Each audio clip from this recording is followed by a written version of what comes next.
Santa tulungan.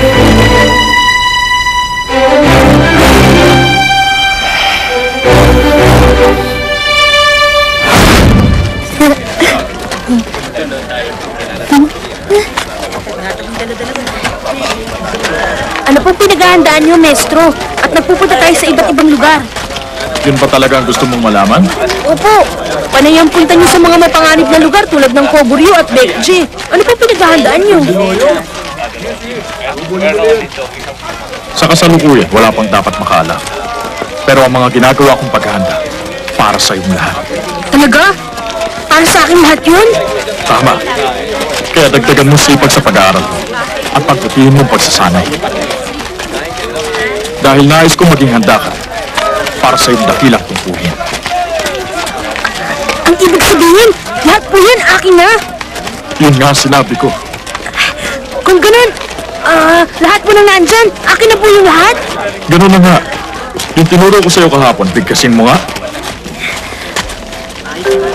Buti at mahusay na pinuno, pinagtutuunan ng pansin ng kabuuan. Ano pa bukod sa kabuuan? Alamin at pag-aralan ng mga bagay na kinagigiliwan ng mga tao. Pati na po mga bagay na kinamumuhian nila. Magaling. Maraming landas sa mundo ang maaaring takakin. Hindi ka palalawakin ng landas mo, ikaw ang magpapalawak sa iyong landas. Magaling, bida.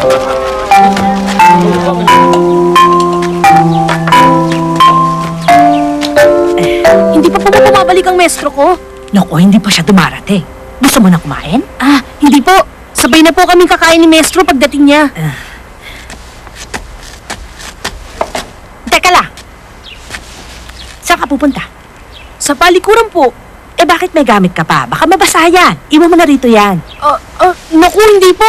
Mahalagang bagay po ito. Hindi ko pwedeng iwan. Ikaw na kang bahala.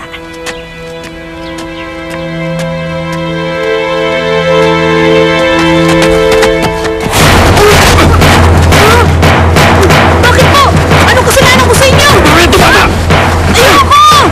Ano? Ano po nito? Ayoko! Tama na po! Tama na po! Tama na po!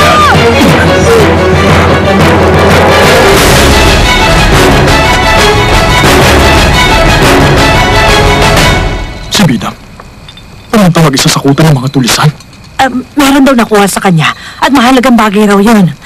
Nagmamakaawa siya sa akin na sabihin kung saan sila makikita. Pero ano lang siya mapapahamak, hindi mo dapat sinabi. Ipapalit daw niya sa kinuha sa kanya yung mga dala niyang pagkain.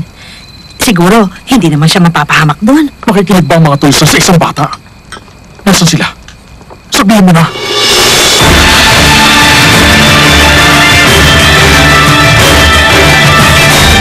Sa ikapitong araw ng ikapitong buwan sa taon ng Kondo, isinima ang anak na lalaking ni Haring Chinji sa kanyang babae na si Mishi. Yongjo ang pangalan niya. Ang anak na lalaking ni Haring Chinji at nagkakatapunan na si Mishi ay si Yongjo. Mag-aaral ka ngayon, hindi ba? Opo, Mukhang tinuruan ka na ng mabuti. ipagpapating doong at ng Jericho. Balita ako, ganyan pa rin din ah. Kaya madali para sa akin pagpatay ng tao. Kung ganun sila, Dana,